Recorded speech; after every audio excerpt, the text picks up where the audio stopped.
Hi, my name is John Reznikoff. I am the president and owner of University Archives. We buy and sell documents and relics.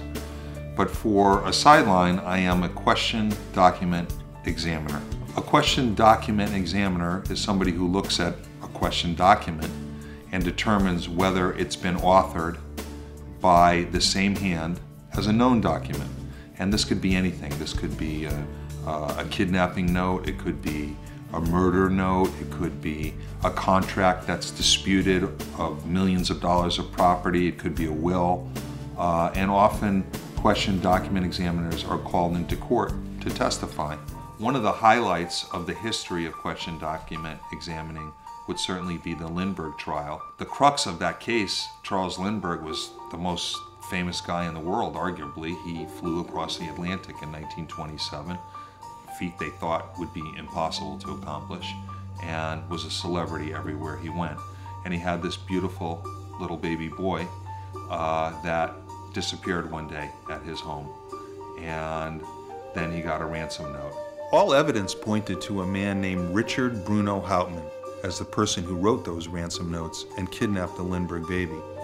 Thanks to the question document examiners, including J. Vreeland Herring, they were able to convict Hauptmann of the crime, and he was executed in 1936. The process that was used back then, it's not too dissimilar to what we use now, only right now we have the advantage of technology. They had a lot of the things that we had. They had microscopes, they had magnifying glasses, but they don't have the digital spectrography that we have. They don't have very sophisticated ways of capturing handwriting and showing them on a screen and manipulating them and analyzing them. One of my main tools is called a video spectral comparator. And one of the things it does, it breaks down the composition of the ink so you can tell if something was written in the same ink as another document. It also has an ultraviolet feature. It also has side lighting. You could tell if something was written underneath this document, or if you took a piece of paper and you wrote your name, it leaves an indentation in the document below it.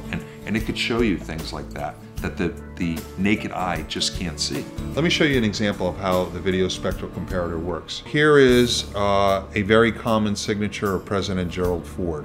Common item, worth about $100.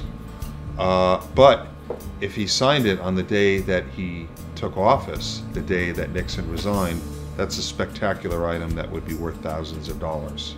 So we're going to take this item and we're going to put it in the machine and see what it tells us. There you see it, boldly written in black ink. We'll put it on the setting of ink.